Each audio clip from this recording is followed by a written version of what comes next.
This week, we here at WMBD are focusing on remembering the destructive tornado that tore through Washington, East Peoria, and Pekin 10 years later. You sure are. And now our chief meteorologist, Chris Yates, joins us live in studio. So, Chris, what can you tell us about that day a decade ago?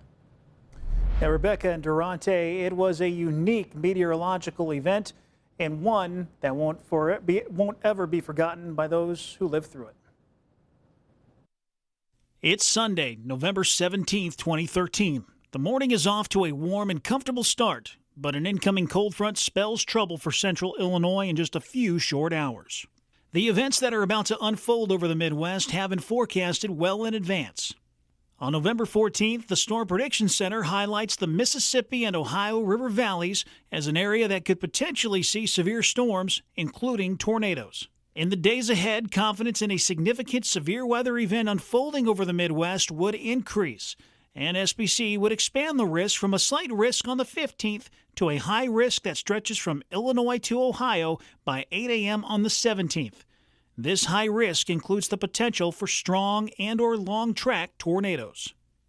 The night before, an area of low pressure takes shape over the Central Plains, and this low pressure deepens and approaches the Mississippi River.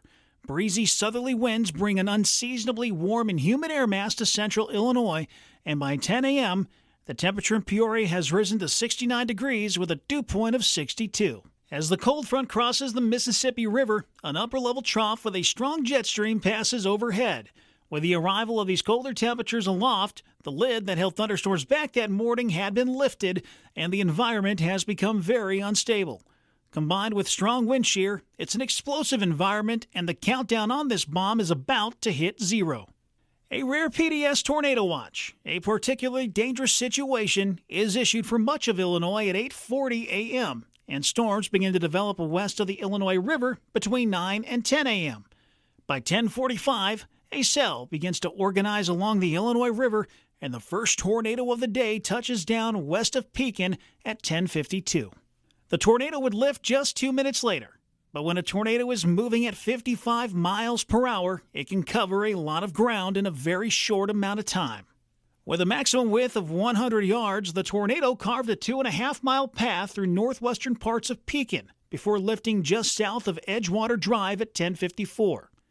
The National Weather Service would rate this tornado an EF2 with maximum estimated winds of 120 miles per hour.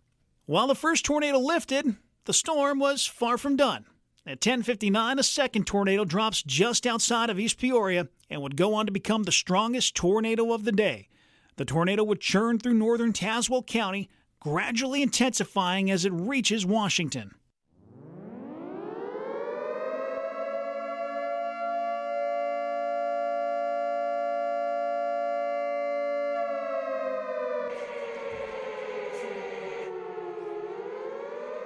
Reaching a peak intensity with estimated winds of 190 miles per hour as it moved through Washington, the tornado leaves a half-mile wide path of destruction in its wake.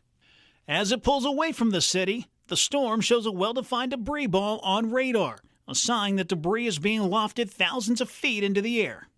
The tornado continues to race to the northeast through Woodford County, passing just a mile west of the Parsons manufacturing plant and destroying the DeFries family Centennial Farm a few miles north of Benson.